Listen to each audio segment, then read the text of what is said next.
Good evening. Thanks for joining us tonight. I'm Julie Nelson. We begin tonight in St. Paul, where right now lawmakers are racing against the clock, trying to get the state budget finished to avoid a government shutdown that would start next month.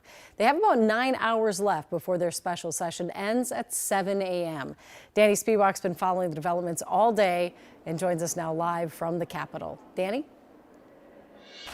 Well, lawmakers have really picked up the pace here in the last couple of hours. The House of Representatives is almost finished. They have just a couple of bills left. The Senate right now is talking about a major education bill. They have a handful of bills left as well. They're easily going to make that 7 a.m. deadline, it appears. And they got the most contentious issue out of the way earlier in the day. That was the one related to eligibility for health care for undocumented adults.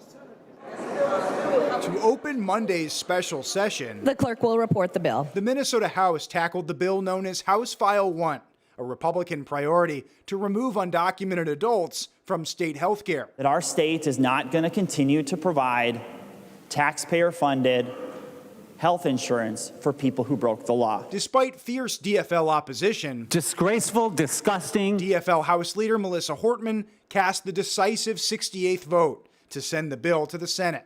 There, Senate Majority Leader Erin Murphy also voted for the bill, part of an agreement DFL leaders reluctantly made with House GOP Speaker Lisa Demuth to move the rest of the budget forward. I made an agreement. I gave my word. I will vote for this. And it's among the most painful votes I've ever taken.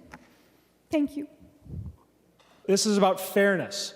This is about putting Minnesotans first, and I would ask for your support.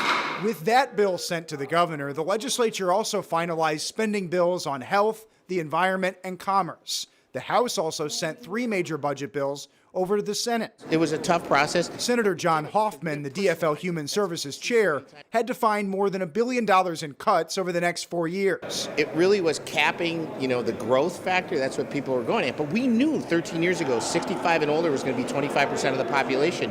1 in 5 people in Minnesota live with a disability. Notably, the Human Services bill made cuts to nursing homes and capped growth on Medicaid disability waivers. Senate Republicans criticized that, along with other areas of the budget. Just really disappointing on what we could have done, the options, the opportunities to invest in this state, and they weren't. So we're expecting the House to potentially be finished with all their bills in perhaps the next 10 to 15 minutes. And then the Senate will still have to take some of those House bills on taxes. There was a data center bill about tax exemptions, some complicated stuff that they got to get through, but a lot of just technical things left here at the legislature. Again, easily going to meet that deadline of 7 a.m. Back to you. Wow, much different tone than 6 o'clock tonight when we were talking about how they had 14 bills still to get through. All right, thank you, Danny. Stick with KARE 11 as the special session continues into the night. We'll have the latest online and on Sunrise starting at 4:30 on air and on KARE 11 Plus.